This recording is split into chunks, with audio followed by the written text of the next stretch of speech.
अगर आपने उसका गलत वे में प्रयोग करना चाहा तो माँ बगुलामुखी आपको जो है नेगेटिव वे में आपकी खटिया भी खड़ी कर देंगे, उल्टा भी टांग देंगे। आधे मंत्र तो इसीलिए भगवान भोलेनाथ ने किलित कर दिए थे।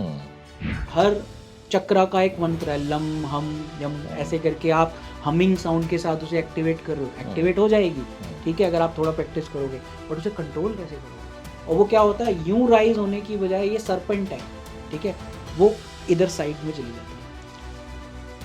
और ऐसे अगर साइड में इधर उधर आपके कहीं घुस गई स्पाइन में इधर उधर, तो आपको ना पैरालिसिस, और आपको ऐसा हो जाएगा फिर आप MRI से CT से लेकर कुछ भी कराते रहो।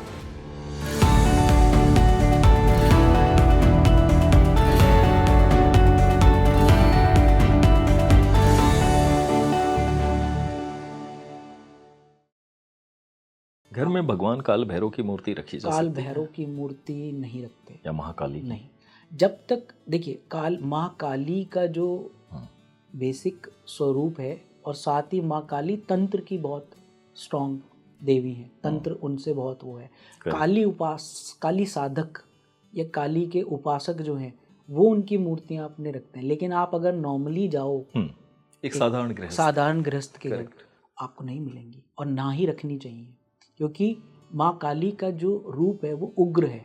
जैसे अगर हम बगलामुखी माँ की बात करें दशम महाविद्या में, तो जो बगलामुखी माँ है वो माँ के 5 स्वरूप सौम्य हैं दशम महाविद्या में, और 5 उग्र हैं। उसमें जो बगलामुखी है वो माँ का उग्र रूप है। आप अगर साधना बगलामुखी की करने जा रहे हैं तो एक तो आपको प्रॉपर गाइडेंस से करनी होनी चाहिए, ठीक है। दूसरी, अगर आपने उसका गलत वे में प्रयोग करना चाहा तो माँ बगलामुखी आपको जो है नेगेटिव वे में आपकी खटिया भी खड़ी कर देंगे, उल्टा भी टांग देंगे, ये भी फैक्ट है।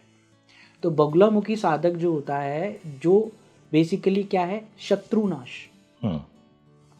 शत्रुनाश करने के लिए ज़्यादातर बगलामुखी का यज्ञ हवन और ये सब किया जाता है। 3 जगह है इंडिया में जहाँ पे इनका शक्ति स्थान है, हिमाचल कांगड़ा और दतिया MP में, और एक जगह और है नलखेड़ा में जहाँ पे इनकी अर्चना की जाती है। तो जो लोग कोर्ट केस या शत्रु पीड़ा में होते हैं, अगर आप उनके पास ये अर्जी लेके जाओ कि मैं इसे तंग करना चाहता हूँ, तो वो आपको उसका नेगेटिव रूप आपको देखने को मिल जाएगा आप ही के ऊपर।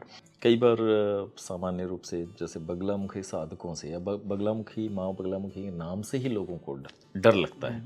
एक आम गृहस्थ जो है बगलामुखी साधना से बचता है नॉर्मली।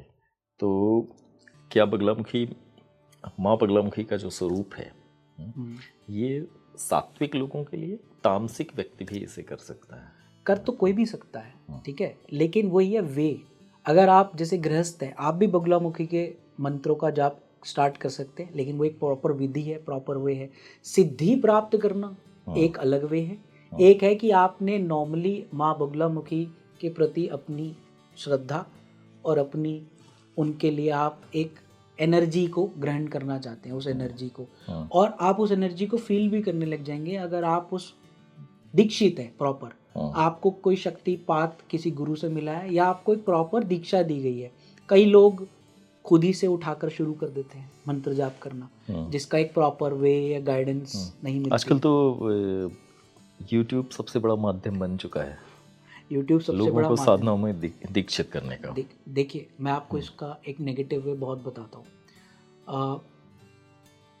कुंडलिनी बहुत लोगों का फैसिनेशन हो गया है कि कुंडलिनी जागृत करनी है, जबकि आपको ये नहीं मालूम है कि कुंडलिनी जागृत का फायदा क्या है, कुंडलिनी जागृत की कैसे जाती है, और कुंडलिनी अगर आपकी जागृत हो गई तो भाई साहब उसे संभालना, ठीक है। मैं आपको बताता हूँ, मेरे पास मेरे क्लाइंट्स US, स्पेन और वहाँ से मेरे पास फ़ोन आया। ऐसे बहुत सारे एग्जांपल है, मैं एक बता रहा हूँ बस। That female was crying on the call कि I want to talk to doctor Arora and वो। तो मैंने कॉल जब अटेंड किया तो वो बहुत रो रही थी कि मुझे फॉरेनर थी कि आप मुझे बचा लीजिए। उनका व्हाट हैपेंड, कहती है कि my spiritual Guru has awakened my kundalini मेरी जागृत हो गई है। उसने अपना नाम भी बताया कि जो उसका स्पिरिचुअल नाम रख दिया गया था, माँ आनंद करके कुछ रखा गया था उसका नाम। तो मैंने बोला आपकी कुंडलिनी जागृत हो गई है, आपके गुरु कहाँ हैं? कहती माई गुरु इज़ इन इंडिया। मैंने कहा आपने कुंडलिनी की जागरण के लिए कैसे किया? Over video call. मैंने कहा how can you do that? Over video call kundalini जागृत। अब मैंने कहा अब आप मुझे ये बताइए कि आपका कुंडलिनी आपको तकलीफ कहाँ हो रही है? मैंने उससे खुद ही पूछा कि how come you know that? मैंने कहा I know that because I know I have done lot many cases. आप ये बताइए कि आप आर यू पैरालाइज्ड? तो वो कुंडलिनी उसकी जागृत हुई। और कुंडलिनी जब जागृत होती है ना, तो गुरु जो होता है वो अपने शिष्य को अपने सानिध्य में रख के करते हैं, ठीक है। और कुंडलिनी जागृत होने के लिए एक तो आपको हाईली स्पिरिचुअलिस्टिक पहले प्रैक्टिस करनी है, और फिर जब गुरु उसको जागृत करता है तो कंट्रोल्ड वे में इसको चलाया जाता है। और अगर ये किसी तरीके से जागृत हो गई आपके किसी मंत्र जाप से जो आपने यूट्यूब से देखा, और जो देखिए हर चक्रा का एक मंत्र है, लम हम यम, ऐसे करके आप हमिंग साउंड के साथ उसे एक्टिवेट कर रहे हो, एक्टिवेट हो जाएगी, ठीक है, अगर आप थोड़ा प्रैक्टिस करोगे। बट उसे कंट्रोल कैसे करोगे? और वो क्या होता है, यूं राइज होने की बजाय ये सरपेंट है, ठीक है, वो इधर साइड में चली जाती है। और ऐसे अगर साइड में इधर उधर आपके कहीं घुस गई स्पाइन में इधर उधर, तो आपको ना पैरालिसिस, और आपको ऐसा हो जाएगा फिर आप MRI से CT से लेकर कुछ भी कराते रहो, डॉक्टर्स कुछ नहीं ढूंढ पाएंगे। शरीर की व्यवस्था गड़बड़ हो जाती है, मन पे भी असर आता है। मन पे, शरीर पे, आप उठ नहीं पाओगे, खा नहीं पाओगे, दर्द होगा भयानक, आपकी दिनचर्या हिल जाएगी, आप अपने पैरों पे खड़े होकर टॉयलेट नहीं जा पाओगे, अनकंट्रोल्ड हो गई तो। यानी कि मैं कहते हैं कि कुछ चीज़ें बिना गुरु के ज्ञान नहीं होता, बिना सही दीक्षा नहीं होती, बिना गुरु चीज़ें। कुछ तो चीज़ें ये कुंडलिनी का जो जागरण हो जाना ही नहीं, जागरण खतरनाक भी हो सकता है अगर आप सही हाथों में नहीं है तो कोई भी सात्विक से लेकर तांत्रिक से लेकर मांत्रिक से लेकर कोई भी चीज आप ना करें। हाँ, अगर आप नॉर्मल मंत्र जाप, जैसे कई हैं जो कि गायत्री मंत्र का जाप है, गणेश जी के लिए कोई करना चाहते हैं, कुछ चीजें बचपन से बताई जाती हैं कि हाँ ये करो, आप कर सकते। तो सौम्य उपासना है, सौम्य उपासना है, आपको फायदा भी देंगी, लेटर ऑन आपकी हेल्प भी करेंगी। आप किसी नेगेटिविटी के अगर आपके ऊपर अटैक होना भी कोशिश होगा तो आप वहाँ पे भी बच जाओगे। डॉक्टर विशाल, एक्चुअली आजकल जेन ज़ी पर मैं इसलिए फोकस कर रहा हूँ क्योंकि मुझसे कई लोग मिलते हैं और बीटेक हैं, IITian हैं, या वो काफ़ी मैनेजमेंट डिग्री होल्डर्स हैं, उनका बड़ा इंटरेस्ट होता है साधनाओं उपासनाओं पे। और कई बार विदाउट गुरु, कोई गुरु नहीं है, उन्हें बस वही है कि उन्होंने किताबें पढ़ी और खुद ही से उन्होंने स्टार्ट कर दिया। तो काफ़ी वो डिफरेंट, मतलब उनके जो जीवन के एक्सपीरियंसेस होते हैं, वो कहते हैं लाइफ उनकी बड़ी रैंडम मैं देख रहा हूँ। तो ये आप जो बता रहे हैं कि बिना गुरु के ज्ञान कहते हैं खतरनाक साबित हो जाता है, मुझे लगता है उससे कनेक्टेड है। जी बिल्कुल। अब किताबें तो देखिए बहुत सारी हैं, ठीक है, आपको हम जब नेक्स्ट एपिसोड करेंगे मैं आपको बहुत सारी चीज़ें बताऊंगा कि कई चीज़ें ऐसी हैं जो कि इतनी खतरनाक है जिनको करने के लिए हमें साथ में एक एबल गुरु चाहिए। तभी मैंने अपनी ज्योतिष विद्या जब स्टार्ट करी तो पहले तो मैंने किताबें पढ़कर करी। अच्छा। लेकिन मुझे समझ में आ गई कि ये चीज़ ऐसे नहीं हो पाई। ये मेरी तारे जो थी ना वो उलझ के रह गई थी, उनका सही वायरिंग नहीं थी, मतलब मेरा सही कनेक्शन होके मुझे सही ज्ञान नहीं मिल रहा। मटेरियल तो आ गया बट उसका सही कैसे connect, how to connect those points, proper direction में। अब वही चीज़ है। अब कई लोग जो जेनजी हैं, मैं उन्हें यही कहूँगा कि भाई अगर आप फैसिनेट हो रहे हो, देखिए एक होता है कि आपके हॉरोस्कोप में भी कई चीज़ें होती है जो प्रकृति आपको चुनती है, कि कई चीज़ों को आप चुनते हो, ठीक है। जब आप चुन रहे हो तो ऐसे मत चुनो। जब प्रकृति आपको चुन लेती है ना कि ये बंदा है जिसको साधना के मार्ग पे डालना है, तो वो उसको सिग्नल्स भी देती है, वो उसको पकड़ के भी लेगी, वो उसको भीड़ में से अलग भी कर लेगी, उसका माइंड भी हो जाएगा, उसे गुरु भी मिल जाएगा, सब कुछ मिल जाएगा। अच्छा। तो अगर आपका कॉम्बिनेशन है हॉरोस्कोप्स पे और आपको इस फील्ड में या इस चीज़ में आप डेस्टाइंड हो, मैं खुद IT प्रोफेशनल रहा हूँ, 15 साल मैंने भी काम किया है डेल में, कंप्यूटर साइंसेस कॉर्पोरेशन में, बड़ी बड़ी पोस्ट पे काम किया है, सॉफ्टवेयर बिल्डिंग की हैं। मैं आज यहाँ पे आपके साथ, मैं एक फुल टाइम प्रैक्टिशनर हूँ और इस चीज़ आप में हूँ। बिल्कुल नक्षत्र विज्ञान नक्षत्र शास्त्र की तरफ जुड़ गए। तो मेरे डेस्टाइंड था, मुझे प्रकृति ने चुना है कि ये करना है और ये चीज़ तुम्हारे लिए है, तो मैं आज उस चीज़ में हूँ। लेकिन अगर आप कर रहे हो तो मेरा आपसे यही है कि किसी एबल गुरु के अंडर गाइडेंस में करो। पहले सौम्य चीज से स्टार्ट करो, फिर जब आपका आध्यात्मिक प्रोवेस बढ़ जाए, आध्यात्मिक ताकत बढ़ जाए और आपके अंदर उस ऊर्जा को संभालने की ताकत आ जाए, तो प्लीज आप फिर आगे बढ़िए।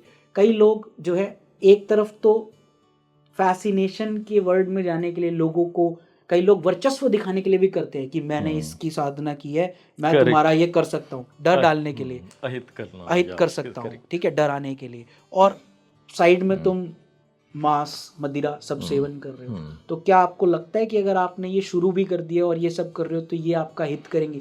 पहले तो आप क्या अहित करोगे, तो पहले तो ये आपका हित कर देंगे, फिर आपसे आपकी लाइफ कंट्रोल नहीं होगी। मतलब वो मंत्र शक्तियाँ या तंत्र शक्तियाँ जो है वो अनकंट्रोल्ड वे में वो हमारे ही ऊपर उसका दुष्प्रभाव डाल देंगे। आधे मंत्र तो इसीलिए भगवान भोलेनाथ ने किलित कर दिए थे। हाँ, ये कीलन और उत्कीलन क्या है exactly? कीलन उत्कीलन किए हुए मंत्र तो काम करेंगे। अब कीलन किए हुए मंत्र आप नॉर्मल आपने ले, कीलन का मतलब बांध देना। भगवान महादेव को पता था कि इसका मिसयूज हो जाएगा, तो उन्होंने उसको कीलित कर दिया। यानी बहुत से शक्तिशाली मंत्र कीलित होंगे। बिल्कुल कीलित है। उत्कीलन, कीलन, उत्कीलन, उत्कीलन करने के बाद फिर जब गुरु आपके कान में उस चीज की दीक्षा देगा, तब आपको वे बताएगा, तब आप उसको करो, फिर वो आपको इफेक्ट देगा। अब आप ये थोड़े ना कोई सा भी मंत्र किसी किताब में लिखा है, आपने उठाया और जपना स्टार्ट कर दिया and it will start working. Doctor Vishal, मंत्रों के जप का समय भी मायने रखता है? जी, जप का समय, जप का वे, कैसे आसन पे करना है, कौन से कपड़े पहन के करना है, वाम मार्गी साधना कैसे कर जाती है, दक्षिण मार्गी साधना में अलग होता है और सात्विक वे में अलग होता है। हर चीज़ का एक विधान है जो आपके गुरु आपको गाइड करते हैं कि आपको इन वस्त्रों में इन चीज़ों का, देवी या देवता जिसका आप कर रहे हो उसे भोग भी देना होता है, और आपको ब्रह्म मुहूर्त करना है, इतने बजे करना है, क्या करना है, देयर इज ऑल वे। कुछ मंत्रों का मैंने सुना है कि संध्या काल में बड़ा महत्व होता है, जैसे शाम का वक्त। काल तो है ही है, नक्षत्रों का होता है। अच्छा, क्या आप अपनी साधना या आप इस पर्टिकुलर नक्षत्र में स्टार्ट कर रहे हैं? अच्छा, आरंभ काल से भी? हाँ, मतलब आप डे वार जो पूरा पंचांग देख के, मतलब आपका जब पूरा प्रॉपर एक वे होता है इनिशिएशन का कि ये इनिशिएशन इस नक्षत्र में होगा, वो उस मंत्र की उपासना की सफलता से। हाँ, और आपको दूसरा फिर कुछ रूल्स एंड रेगुलेशन भी फॉलो करने हैं। भाई अगर आप गृहस्थ हो तो फिर आप बाकी चीज़ें भी तो साधना में हो तो फिर त्यागनी पड़ेंगी। तो सबसे बड़ी चीज़ है जी फोकस। आप अभी आप कहो कि आपको अब एक नॉर्मल मंत्र भी अगर आपको बोला जाए कि आपको इतनी माला करनी है, 5 घंटे लग जाते हैं, और 5 घंटे अगर आपका फोकस भी तो होना चाहिए।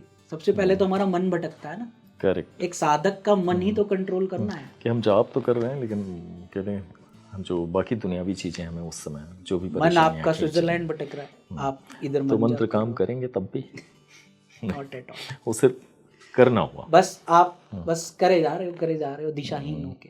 करेक्ट, दिशा के साथ करोगे तो फायदा है। बहुत अच्छे, बहुत ज्ञान से भरपूर, बहुत सारे फैक्ट और मिथ आपने दोनों चीज़ों के बारे में आपने बात की डॉक्टर विशाल।